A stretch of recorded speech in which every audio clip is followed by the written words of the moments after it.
kesempatan memberikan waktunya untuk saya agar saya bisa memaparkan tentang budaya positif yang akan kita lakukan di sekolah kita.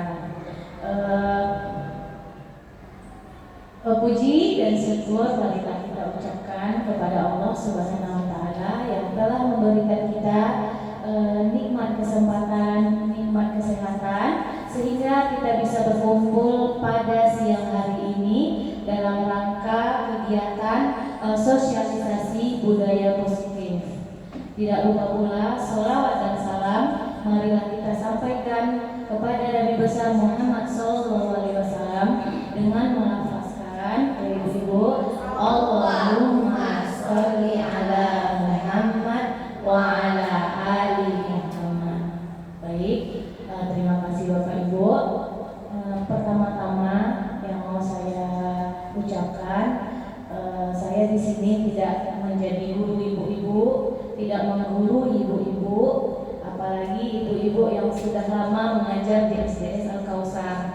Banyak yang kita lakukan itu memang sudah masuk ke dalam budaya positif, tetapi mungkin kita belum tahu teorinya bagaimana ya ibu-ibu. Nah, sedikit saya mau menyampaikan kegiatan ini sebagai share ilmu, bukan sebagai saya yang tahu, saya yang paling bisa, bukan, saya hanya men-share ilmu dari program guru penggerak yang saya dapatkan. Nah, terkait dengan menyebarkan pemahaman dan penerapan pengalaman budaya positif. Nanti Bapak Ibu akan tahu apa itu budaya positif.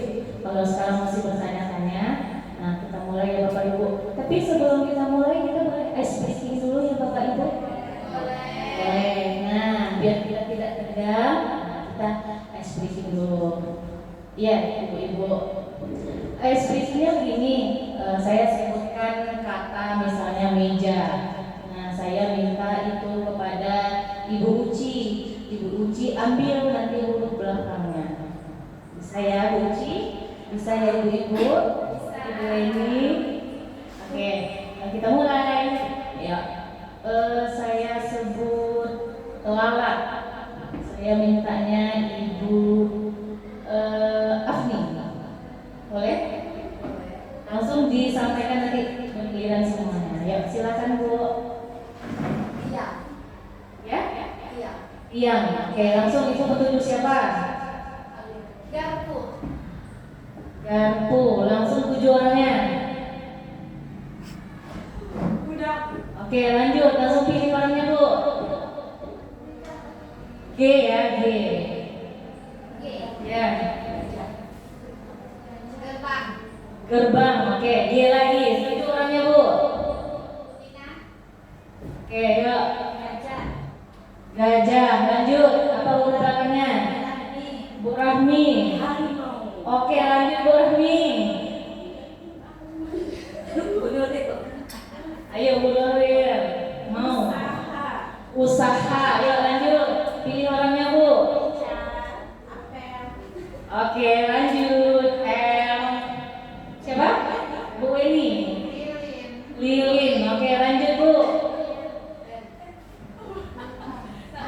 Oke, nangka. Langsung Bu. Oke, apel. Baik, terima kasih Bapak Ibu. Tepuk tangan kita semua.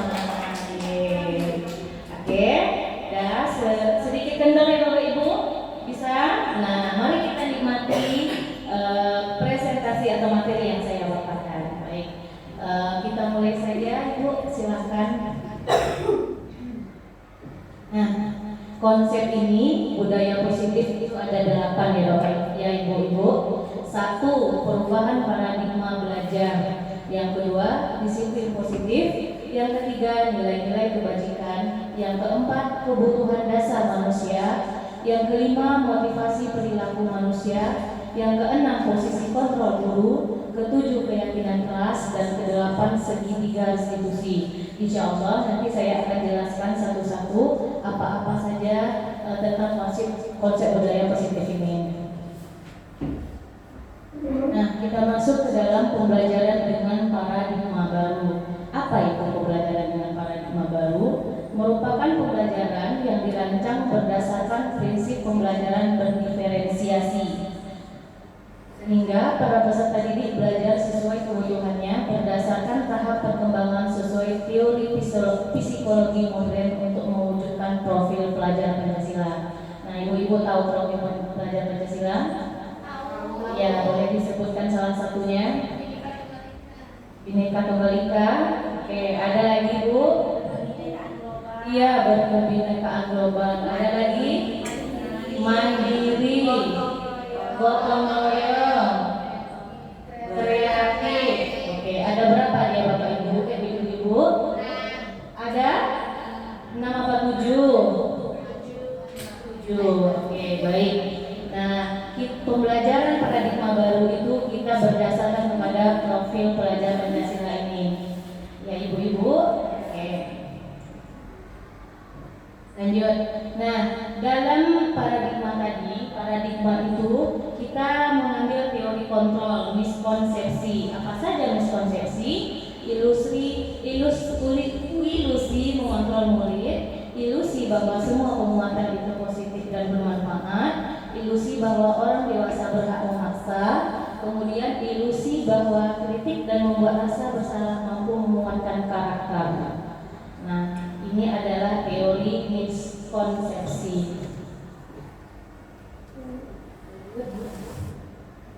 Nah, di sini ada stimulus respons sama teori kontrol. Apa itu Bu? Kalau ada satu kejadian atau satu kegiatan, respon kita bagaimana? Nah, teori kontrolnya seharusnya bagaimana? Yang pertama itu realitas atau kebutuhan kita sama. Nah, kalau teori kontrolnya, realitas atau kebutuhan kita itu berbeda. Nah, lanjut, semua orang melihat hal yang sama. Nah, nyatanya setiap orang memiliki gambaran berbeda. Lanjut, kita mencoba mengubah orang agar berpandangan sama dengan kita. Ternyata kita berusaha memahami pandangan orang lain tentang dunia. Kemudian perilaku buruk dilihat sebagai suatu kesalahan. Nyatanya semua perilaku memiliki tujuan. Orang lain bisa mengontrol saya, sedangkan hanya Anda yang bisa mengontrol diri Anda, bukan orang lain. Lanjut, saya bisa mengontrol orang lain, tetapi Anda tidak bisa mengontrol orang lain. Pemaksaan ada pada saat bujukan gagal, kolaborasi dan konsensus menciptakan pilihan-pilihan baru. Nah, yang terakhir, model berpikir menang atau kalah. Padahal sebenarnya model berpikir menang-menang. Kita tidak pernah bisa berpikir menang atau kalah. Ya, baik ibu-ibu. Nah, apa itu disiplin positif?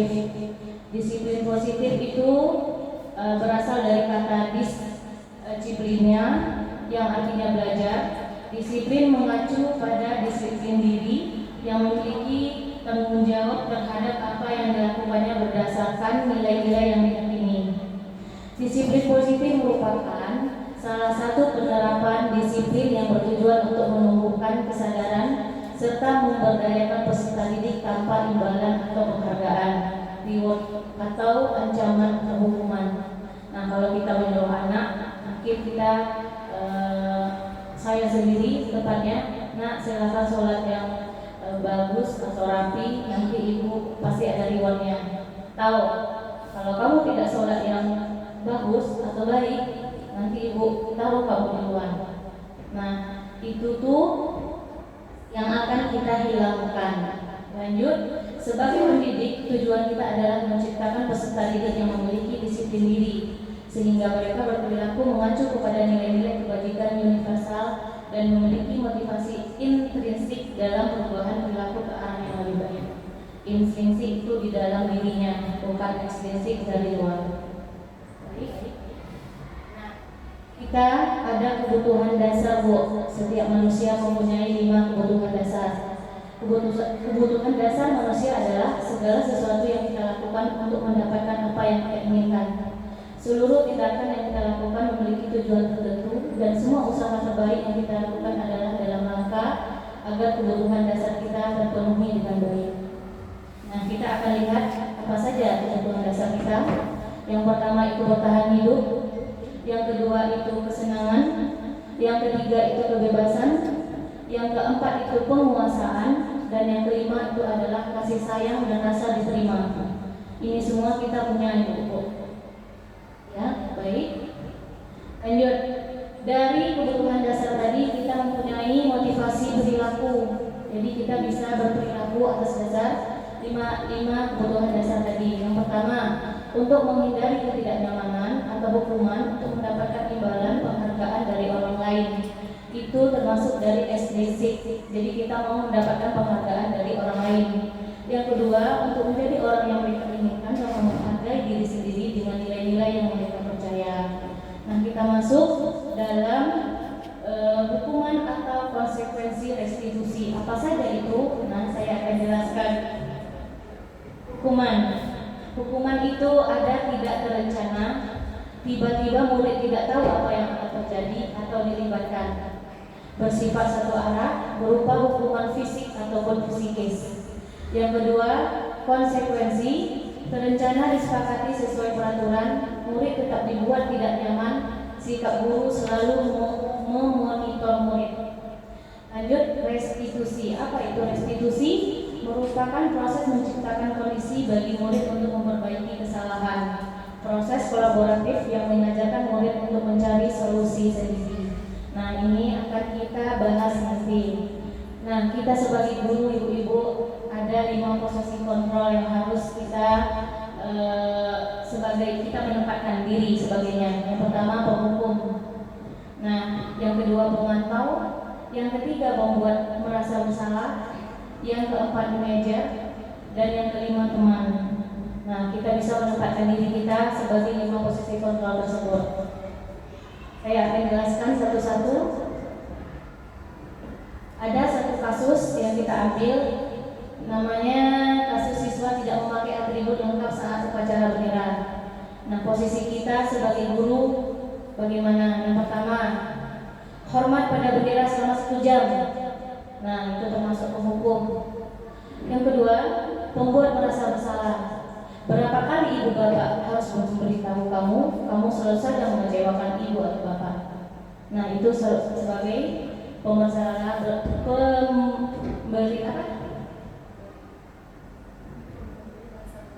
merasa bersalah. Lanjut. Ayo dong ikuti aturan sekolah. Tolong bantu ibu atau bapak ya sekali ini.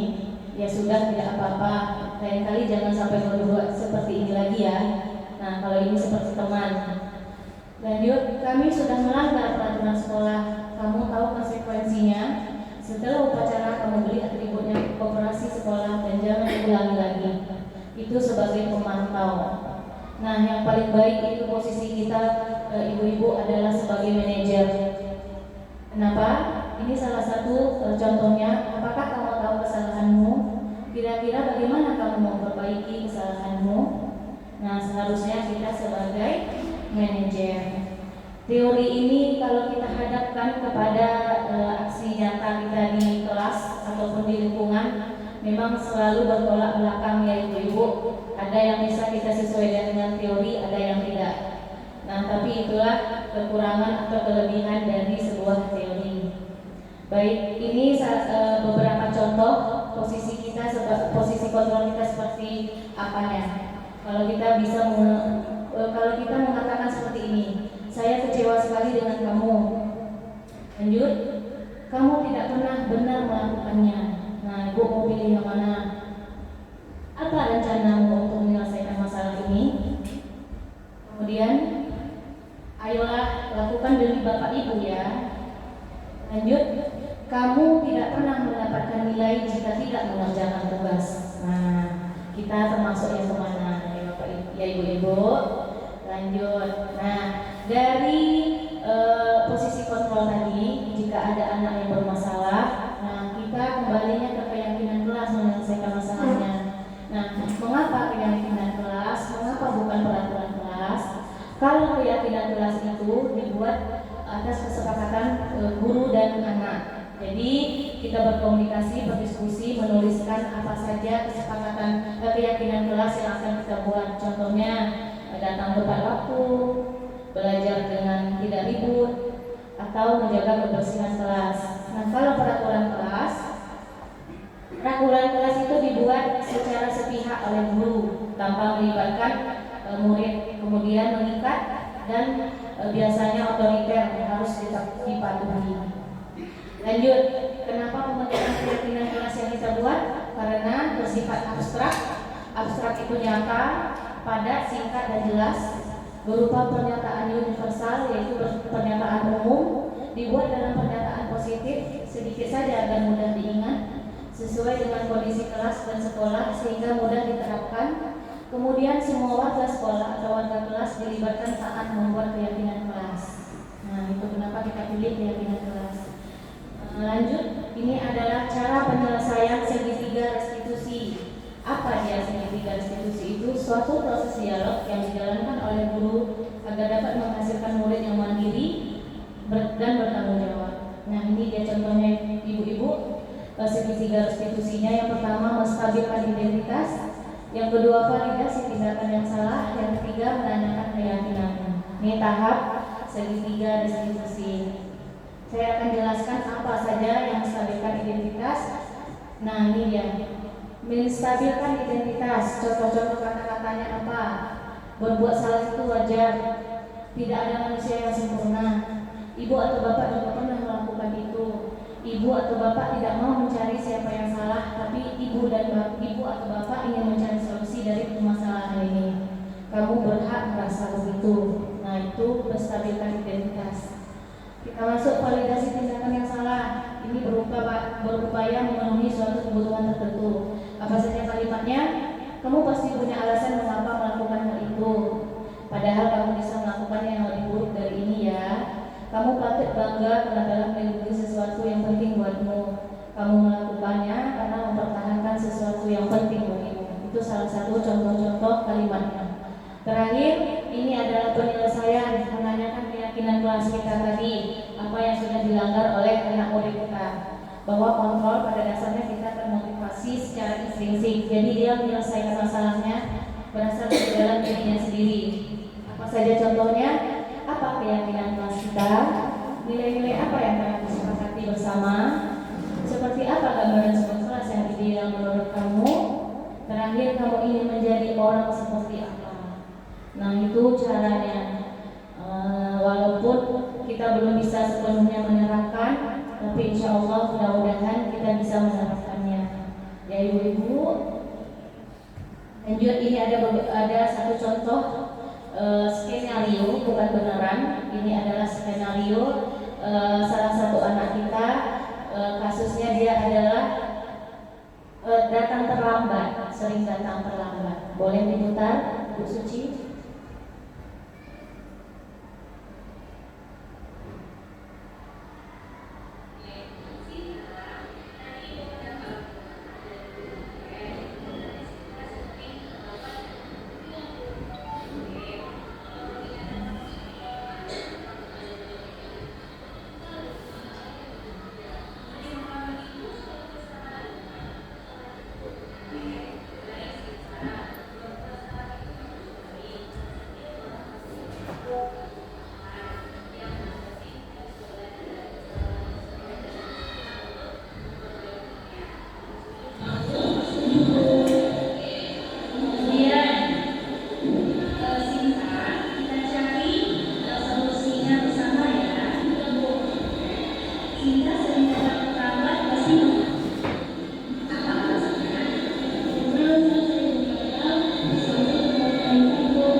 institusi. Mudah-mudahan kita semua bisa menjalankan tahap segitiga institusi. Lanjut kita sampai pada kesimpulan.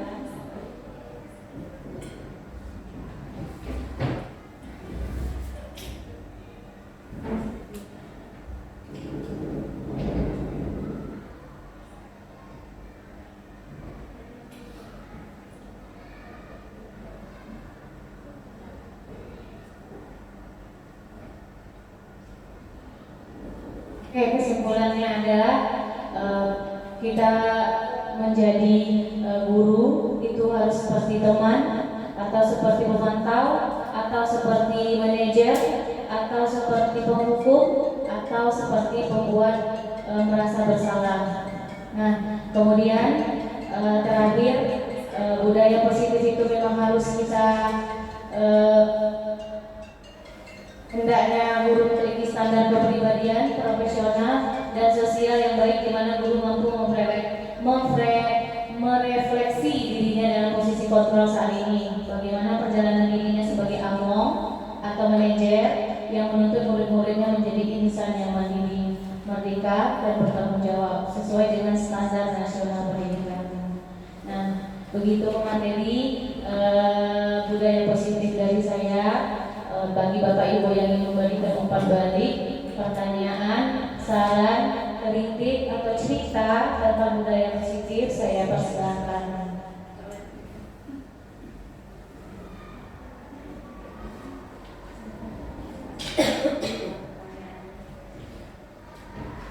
Oke, sebelum itu kita tepuk semangat dulu. Oke. Tepuk semangat dan berunding, gitu ya. Dan apa? Dan lindung. Oke. Ya, kita tepuk semangat. Dan ding ding ding, dung dung dung.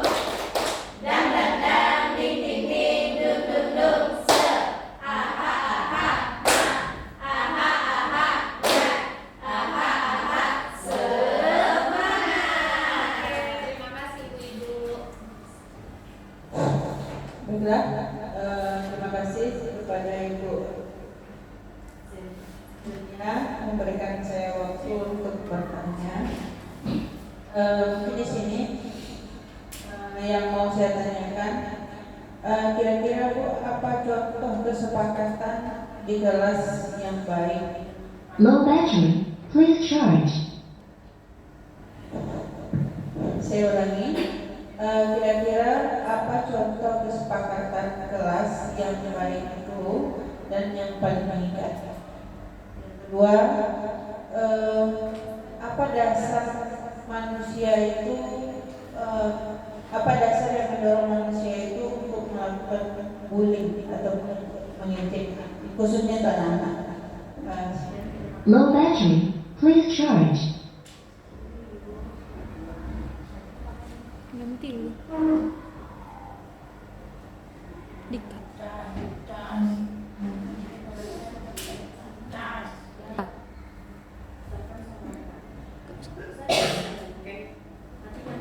Low battery. Udah mulai.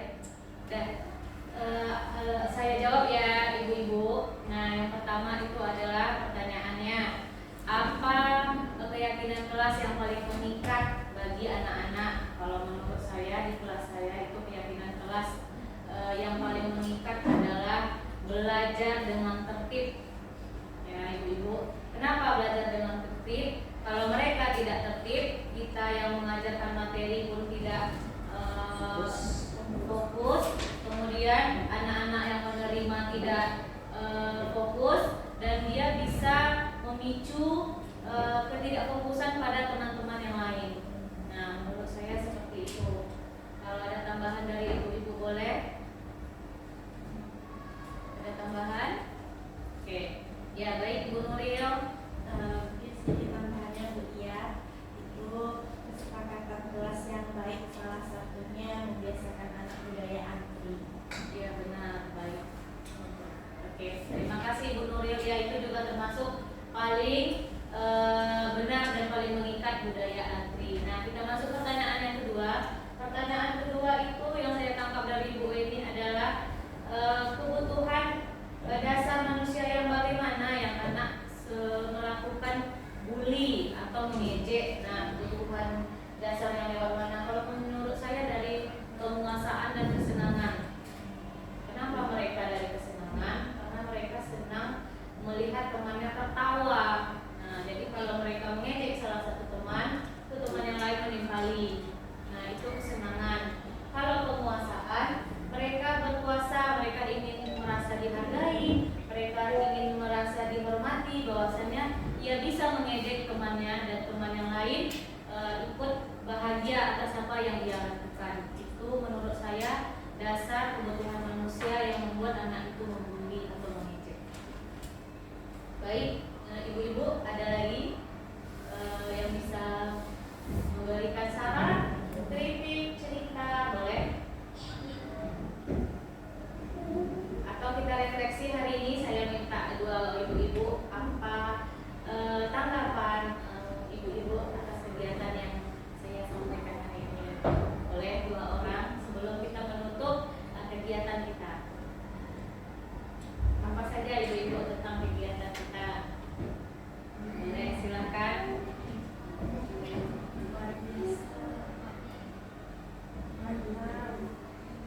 Ayo Ibu Alia, bisa nih, ayo Ibu Alia. Bisa, ayo silakan. Apa? Ayo. Tentang apa kegiatan saya, atau apa yang Ibu rasakan, atau apa yang Ibu dapatkan, atau apa kekurangannya. Boleh, silakan. Baik, terima kasih atas kesempatannya ya. Kalau mungkin dari saya pribadi yang saya dapatkan dari materi ini cukup ada ilmunya bagi saya, karena seperti ada yang manajer tadi. Jadi kan kebanyakan guru menurut saya, termasuk saya salah satunya, tidak menerapkan salah satu manajer tersebut. Jadi karena ada pemaparan serta contoh-contoh dari yang beberapa tadi, salah satu yang mengajar, jadi saya jadi saya baru tahu gitu. Mungkin itu. Terima kasih. Baik, terima kasih Ibu Alia. Alhamdulillah, semoga bermanfaat ya Ibu. Oke, ada satu lagi saya minta dari Ibu Afni. Nah, Ibu Afni bisa merefleksi kegiatan kita. Boleh Ibu, dalam bentuk apa saja? Silakan Ibu.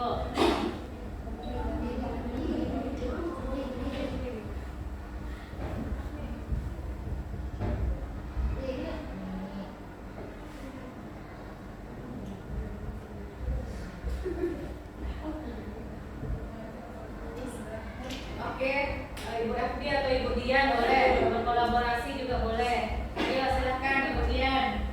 Ibu Dian tadi di depan masih sangat tertarik loh. Ayo Ibu Dian.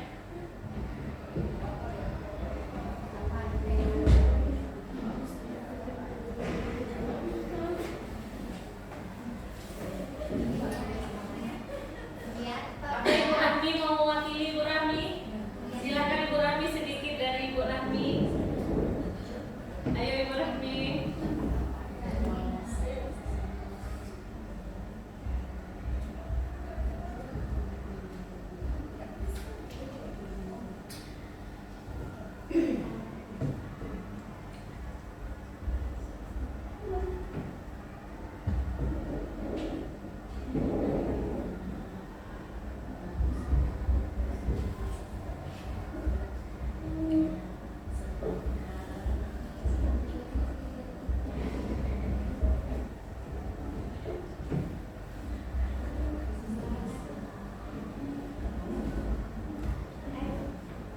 Oke, bisa digantikan sama Bu Nuril kelihatannya. Baik, terima kasih atas waktunya ya. Untuk saya pribadi terhadap materi yang Buya sampaikan, itu materinya sangat bagus, menambah wawasan saya, sehingga kita bisa menerapkan sikap atau budaya positif yang bagaimana yang kelas, apalagi di tengah disiplin. Setelah itu materi yang Buya sampaikan juga menarik ya, isinya dan tampilannya juga, dan saya merasakan senang terhadap materi yang Buya paparkan. Terima kasih Bu Nuril. Oke, menurut saya ini sudah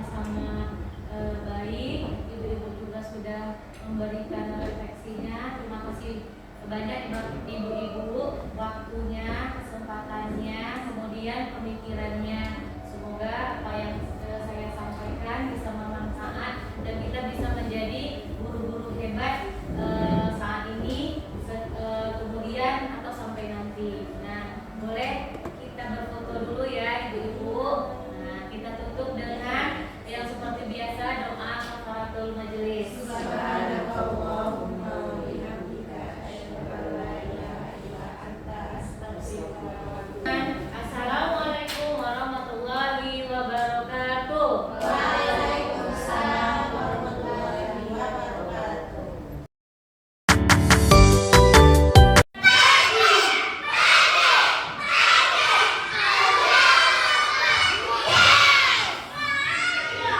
Bahagia. Apa kabar anak ibu hari ini?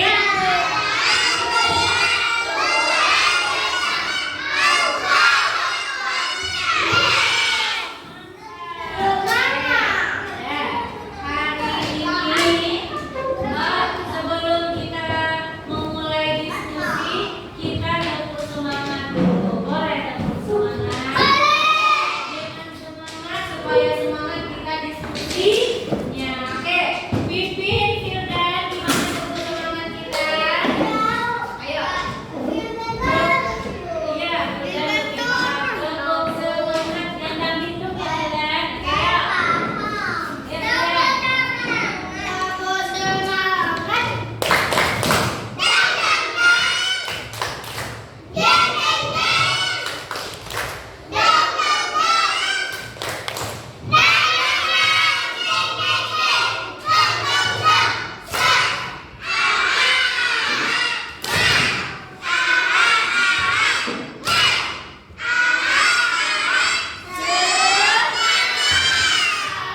tepuk tangan untuk kita semua. Terima kasih Firdan. Firdan. Oke, ya. Dan anak ibu, hari ini kita akan mendiskusikan apa yang akan kita diskusikan? Kesepakatan. Anak ibu tahu apa arti kesepakatan kelas? Apa? Apa itu? Kesepakatan kelas adalah ya, nanti kita akan bermusyawarah. Perbuatan yang boleh dilakukan dan yang tidak boleh dilakukan, khususnya di kelas kita. Oke, contohnya, ibu mau kelas kita yang bagaimana? Kelompok 1. Kelompok kelas kita yang bagaimana maunya? Berkilau atau bersih? Mantap. Kelompok 2 mau kelas kita yang bagaimana? Yang cantik. Apa lagi? Yang bersih juga. Kelompok 3 mau kelas kita mau bersih kelas. Kemudian rapikan, pintar. Apa lagi? Mau kelas yang bagaimana? Oke, kelompok berapa ini? 5. Kelompok 5 mau kelas yang bagaimana?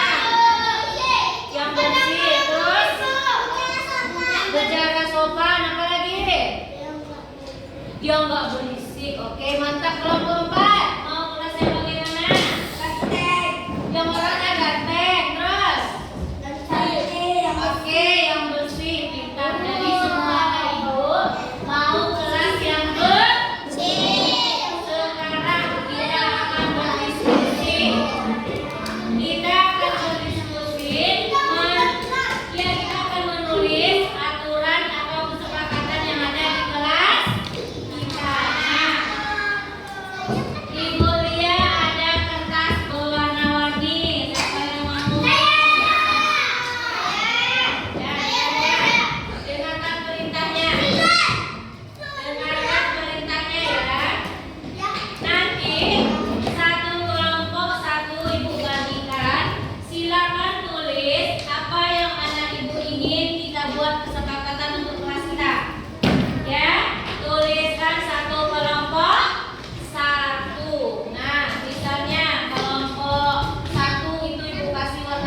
Lutfi, berdiri dekat Kalika, ayo.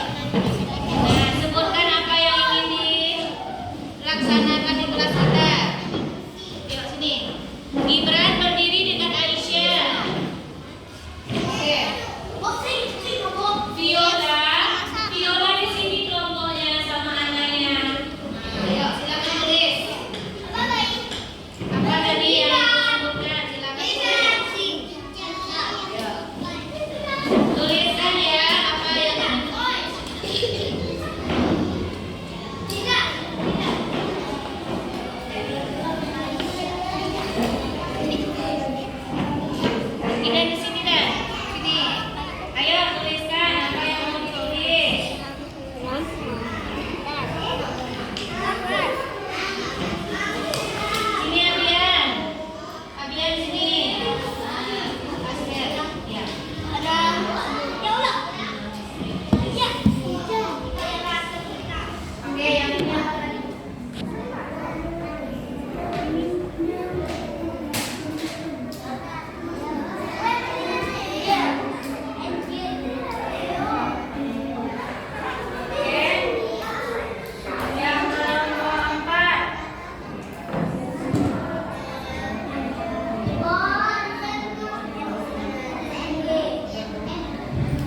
Anak ibu ada yang tahu artinya? Siapa yang tahu artinya? Ya Allah, berilah aku pemahaman yang baik. Itu artinya. Jadi kalau kita berdoa harus benar-benar berdoa. Oke, dari kelompok 5. Kelompok 5 menuliskan. Pintar kelompok 5. Bicara yang sopan. Apa contoh bicara yang sopan? Tidak boleh ngomong yang kotor. Apa lagi? Apa? Tidak boleh ngomong yang haram. Kelompok 2, apa contoh bicara yang tidak sopan? Tidak boleh mengejek teman. Boleh kita ejek teman kita? Temannya akan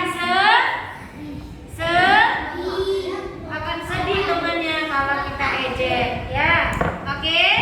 Nah, ini adalah kesepakatan kelas kita. Anak ibu harus taati. Yang pertama coba sebutkan apa? Kesepakatan yang pertama.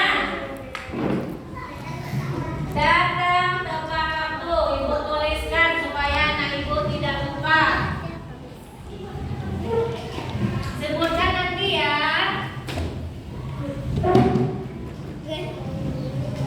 Kesepakatan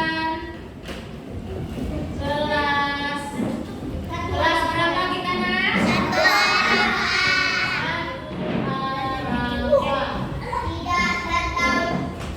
Apa yang pertama? Datang tepat waktu. Apa? Datang tepat waktu, ya, tidak boleh terlambat. Yang kedua apa? Yang kedua apa? Yang kedua membiasakan salam. Kita harus salam dan sapa. Yang ketiga apa? Menjaga apa? Kelas kita supaya bersih. Menjaga kebersihan kita. Menjaga kebersihan kelas. Yang keempat, mantap kelompok 4, mantap Findan. Berdoa dengan firman.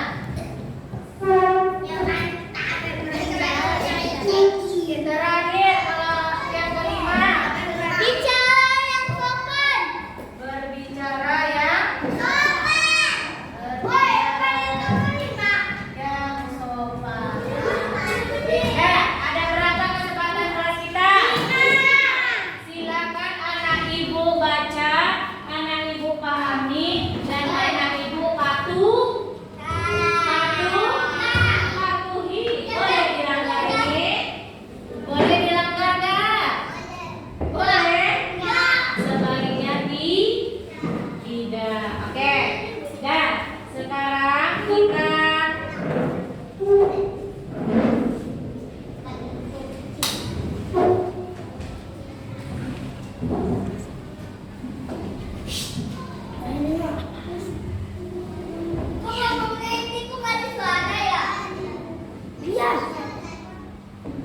Oke, anak ibu, silakan anak ibu. Kita akan menggunting kertas sesuai dengan kelompok masing-masing. Kuliah ada sudah menuliskan kesepakatan kelas kita yang tadi. Nah, kita sampaikan ya.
Pintar.